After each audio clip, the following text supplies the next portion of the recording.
It's celebrating IET's 150th anniversary. Today we have with us Miss Nameerah Hameed. Miss Nameerah Hameed is an energy policy professional who is doing amazing work in her sector. There is so much that you've been doing. Tell us all about it. Having me. I think we connected a while ago, a couple of months ago. And, it's been a conversation that I'm just so honored and privileged to be in. So thank you so much for reaching out. So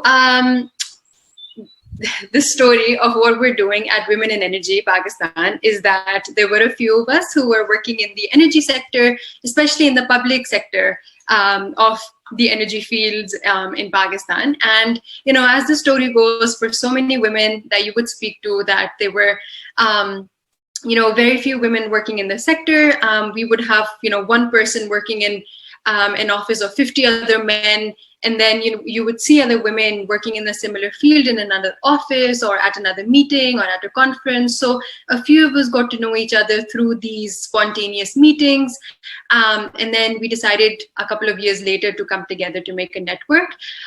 What we initially, had decided to do since the beginning was that we didn't want this to be just another WhatsApp group or just another Facebook group, because there were so many out there. But there was just this idea that we wanted to have a professional network at par with how men's organizational and professional networks exist all around the world. There's proper membership, there are proper events, there's proper networking, there's senior members within the professional network that younger members would want to be mentored by. So we wanted to bring that professional sort of networking into this this initiative that we started. So initially, we got support by the government of Punjab because one of our bosses, the boss that I had at the moment was head of the energy department in the government of Punjab. So, that's so very humble, very small beginnings.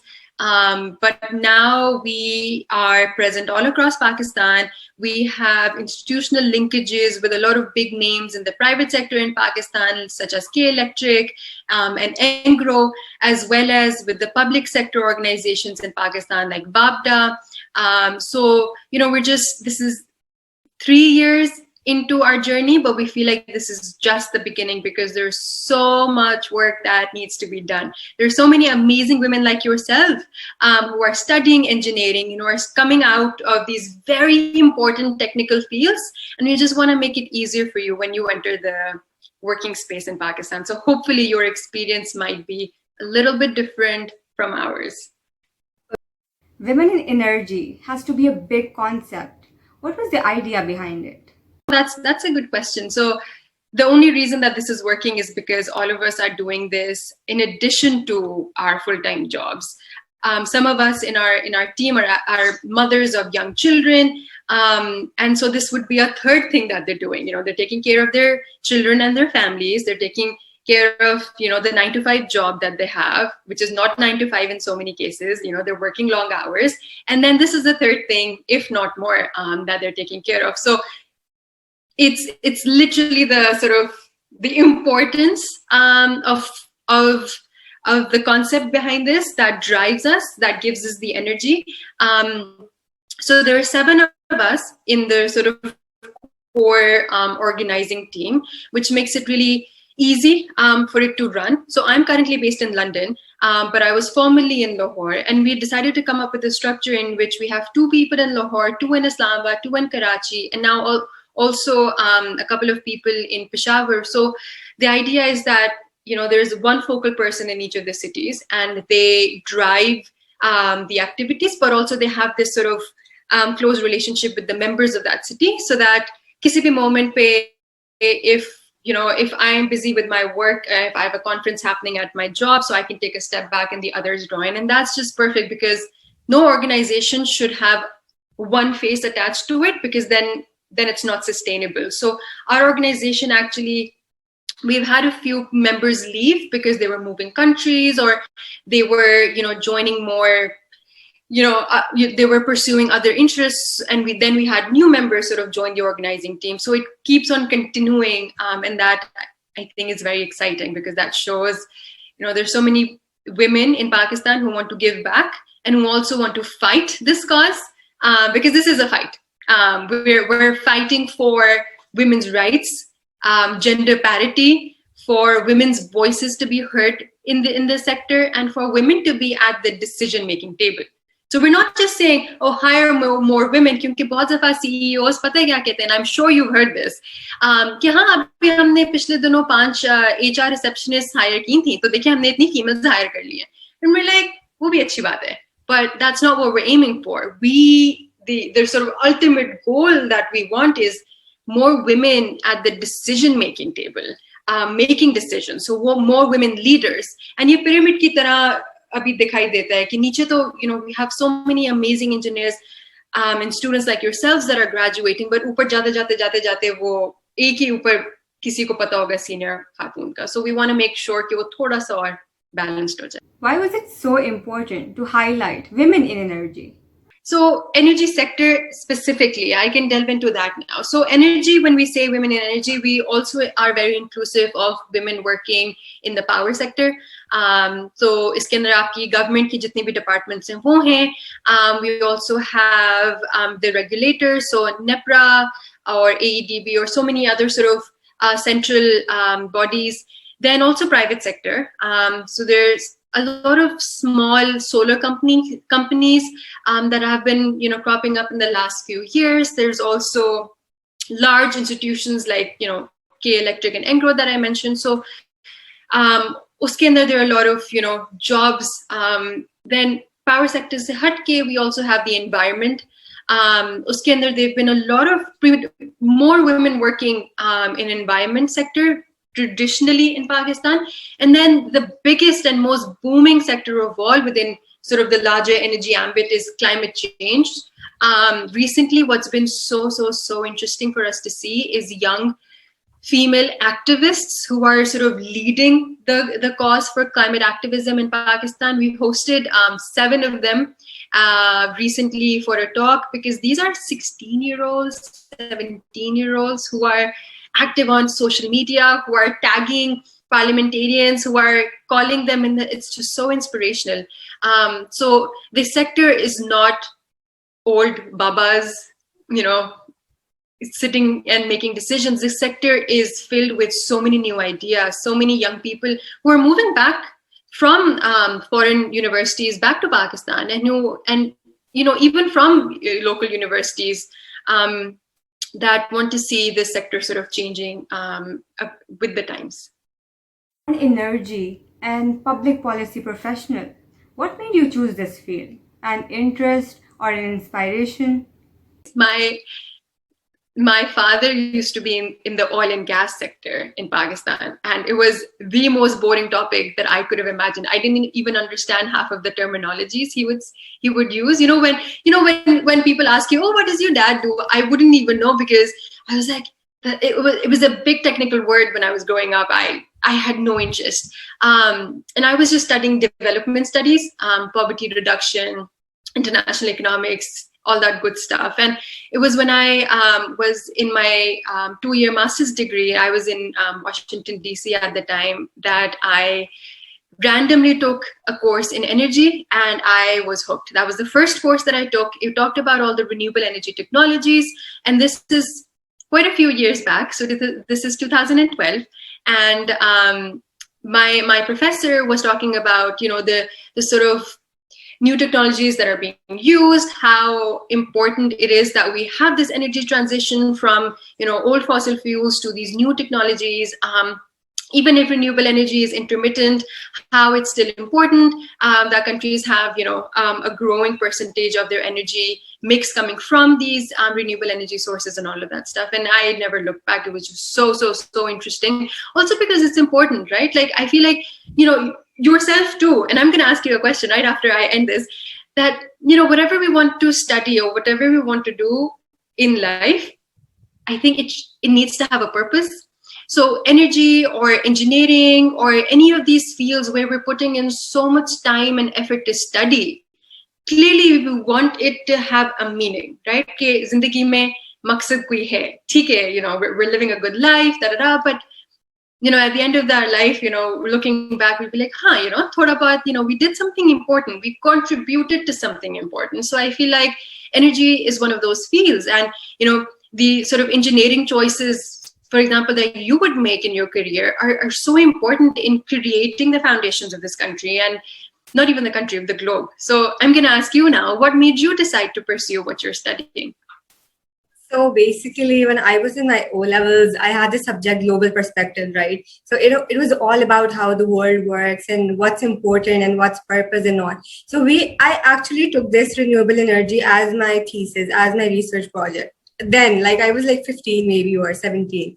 So it actually made me very much aware of how the climate change is a very big problem, and how especially third world countries are really regretting this choice of not opting for renewable energy. So basically, for example, if I was in my first year of engineering, I was like, I have to go to the power sector, I have to opt for that very field, because I was very much into that. We need clean energy very much, because our planet is actually dying. We do not understand. We're opting for alternatives that may benefit the billionaires or the richest, but we're not looking at the life of people, or for plants, for example, animal exploitation. There's so much that's happening just because of non-renewable energy. So that was my main focus too for this.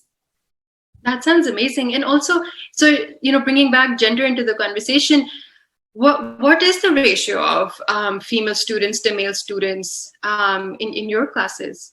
So basically, there's 40 male students and then 10 female. We in electrical engineering do have a higher ratio for women. Like this is the maximum you get there. But in other departments, they're like 1 girl, 2 girls, like this. They're like very less. Yeah. And in the conversations that you have with your classmates, how many of your classmates do you think consider pursuing job opportunities after graduating? All of them? Some of them? Some of them. So basically, there's this. I think they don't have that vision. Basically, they don't see.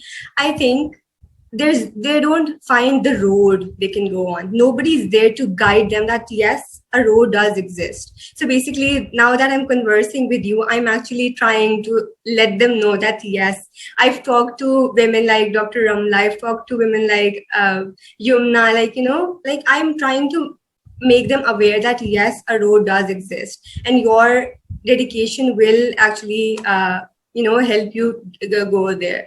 So that I think that's what they're missing. They are hardworking, they are so dedicated, but they just do not see that they can get what they actually want, because nobody tells them. I think nobody shares, or there's no exposure. I was talking to some person. We women do not even know about money, like the monetary terms, for example. Like myself, I took a course in commerce, and I got to know what a capital is. Like I do not know what my property is. How? And men know that, and that's insane. You're right. And so many of these conversations that men know before women, they happen in informal ways. So, for example, when men chat with each other, जो बाहर सुट्टा break हो रहा होता है, right? I feel like a lot of these, कहीं अगर कोई job opportunity, internship की opportunity हो रही है, a lot of these opportunities are discussed in informal settings. And I feel like that's what some of us were missing when we were studying and we were in our early careers.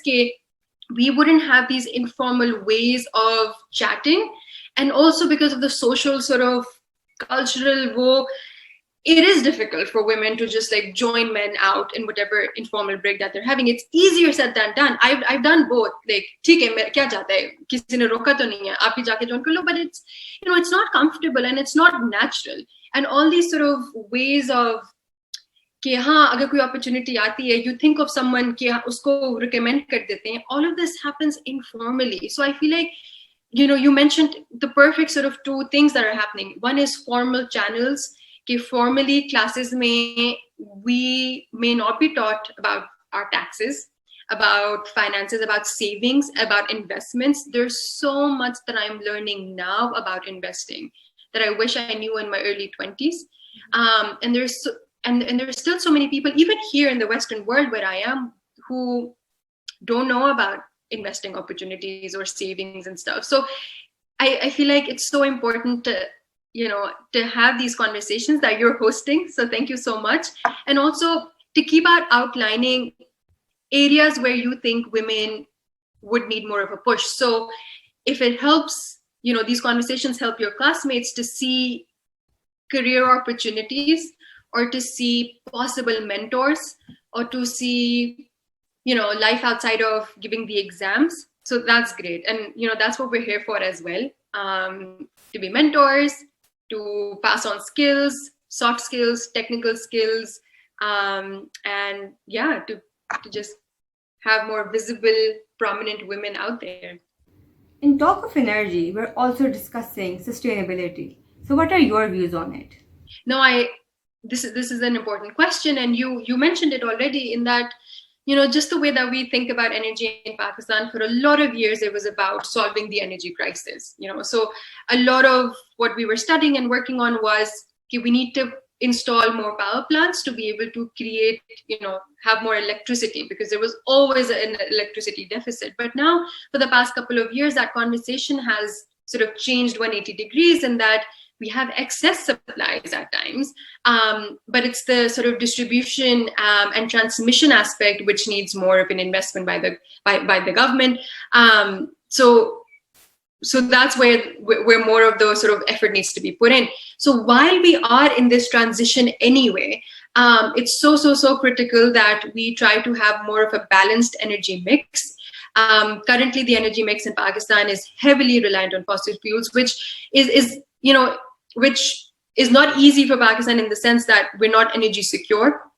We're getting very expensive. We're importing very expensive fuels. So the energy transition towards cleaner sources of fuel is not just good for the environment, but it's also less expensive, in the sense that over time, it allows countries to generate their own electricity sources from local sources.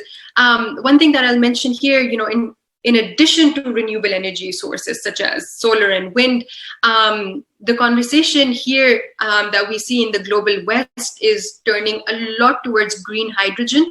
So a lot of countries, especially in Europe, but also in Australia, in Japan, Korea, and China, a lot of the universities and research organizations are putting in R&D funds towards green hydrogen technologies. So Pakistan would, and especially students in subjects and fields such as yours, really should start thinking about the new technologies that will be super important in the next 10 years. So solar is now becoming very, very mainstream. There's Pakistani residents, but also commercial entities are taking up solar, because a lot of people understand the risks and understand how the technology works. So that's good. But I feel like, especially for young people like yourselves, it's important to know what would be important in the next 10 years, in the next 20 years. And for that, the newest sort of technology is green hydrogen, where a lot of, global Western countries are starting to focus on. How serious is the issue of climate change, and what is everybody's role in it? There's so many things that every stakeholder sector needs to do. For example, government needs to have stronger and stronger policies for climate change. We have a very strong Ministry of Climate Change after a lot of decades. So that's really inspiring. The private sector also, I feel like in the last 1 to 2 years, has become very aware that if they continue with their existing practices, they're going to be held accountable by the civil society, by young students and young activists. So we see a change, at least in sort of being organizations and corporations being more aware of the footprint that they're of the dirty footprint that they're leaving behind. So it's not enough at all. We still need so much more to do to achieve net zero. But at least, we're on the right track to be more aware of climate change, and then to, hold the large corporations accountable for it. What I absolutely love is, the young students and activists leading this awareness campaign in Pakistan. And I feel like on an individual level, it's important to have our voice be counted when a protest is happening, or when a petition is being filed, or when social media hashtags are being written. I know Twitter is not enough. Social media is not enough, but as an individual, it's still important to add your voice to it. And then in addition to it, take care of, recycling more, and having less of a footprint. So for example, what my husband and I do at a very, very small level is that we've started to recycle more. So anything that we're getting, we have a separate recycle bag. We wash, for example, if there's a dahi ka dabba, you wash it and then you put it in the recycle bag. And that's something that I didn't do before. It's horrible now that I think of it, but so many years we would just throw the Coca can or Coca, bottle into the waste. But now there's so many things that can be recycled, and we're putting, if there's one thing that I'm doing, it's that I'm putting more of an effort into recycling. So what are the obstacles we are facing on the road to a sustainable future? So I'll make this answer a bit more personal. So I've been in a bit of a transition. So as I said, I was formerly working with the public sector in Pakistan, based out of Lahore, and then for the past 1 year, I've been transitioning to a new role, to a new style of conversation, to a new sort of sector as well. So traditionally, I was working more, in renewable energy efficiency, but on a policy side. And here, I feel like to continue working towards a sustainable future, towards net zero, towards clean energy, there's so much that I had to relearn, especially here. In the global West, the conversation is very, very different. Pakistan, I feel like it's still a few steps behind, also because energy scenario was very different. So I feel like there's a lot to catch up on in terms of contributing to a sustainable future. So for me, the sort of new areas where I'm trying to relearn is, as I mentioned a while ago, is hydrogen. So I'm learning more about what are the more options that we see with hydrogen. How can I contribute more towards research side of it? So that's sort of my personal journey into transitioning away from standard renewable energies to newer technologies, and I'm still on a learning curve. What achievement are you most proud of? Has been women in energy, but not just because of the work that we do and contribute, but also one of my sort of closest groups of friends is from this Women in Energy network. There were 4 of us in the beginning, and we weren't friends before. We didn't even know of each other before. When you're thinking like, oh, we would have gone to the same school, yeah, kuch bhi. We were completely different cities, say, completely different backgrounds. And the 4 of us met while we were working in the energy sector, and now it's been 4 years plus now. And, it's that group of friends, female friends, that we rely on. So for example, if there's a manil happening, manils just sare men hote hain, we would text it to each other and we'd be like, rolling our eyes, "Ye dobara se ho raha hai. What can we do about this? Should we put it on Twitter? Should we message them? We can't let this happen." And this is small stuff to also like bigger stuff, conversations around Me Too movement, or conversations around harassment, or conversations like difficult topics that are, that don't have an easy solution, that are, conversations that we have with our husbands, that we have with our fathers, that we have with our male friends. And, it's this really close group of female friendships that we've made within this Women in Energy network that gives us strength when it seems difficult, but also gives us motivation and also laughter. I feel like to be able to continue with life, you need to laugh off a lot of things. So kafi dafa we just have a good joke about what's happening while working in the sector. So I feel like in terms of achievements, I know friendship is not an achievement, but I'm just so happy. And so I feel very lucky to have a very good group of female friendships, because you need to have people who inspire you. And, there are days when you won't feel your best. Even a mug of coffee won't help you. So it's your close group of badass, kick-ass women around you who are doing incredible things. Is there a message you would like to give to younger women who are opting for energy-related fields?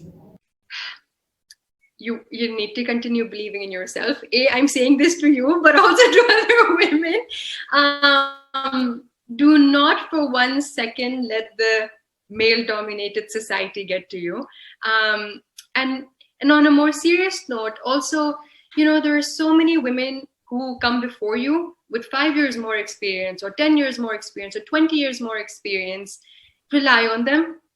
There are so many of us who started this sort of Women in Energy network, not just because we wanted to change the workplace around us, but also leave a better workplace for people joining 5 years later, 10 years later, 20 years later. So we're still in our initial stages of our career, but there are so many women senior to us, 20 years senior, who keep telling us, you're doing a good job. Let us know how we can help you.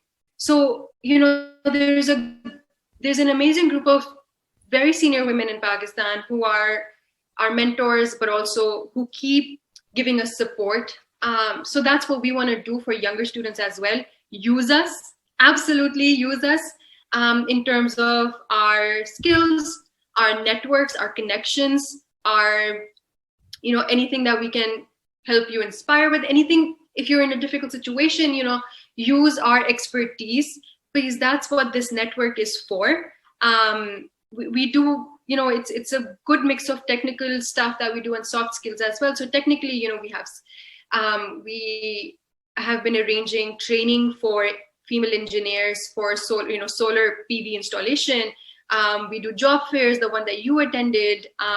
We have a lot of webinars on technical skills, but on the soft side, we have networking sessions. Like, talk to us. If there's a difficult situation that you're in at your work or in your university, ask us for advice. If there's some communication skills that you need to practice on, again, reach out to us. If you need to write your CV, make it better, again, reach out to us. So in all of these things, do not feel hesitant at all to reach out to the amazing sort of women around you. I thank you with all my heart. It has been a pleasure to talk to you. Thank you so much for your time, and best of luck for your future endeavors.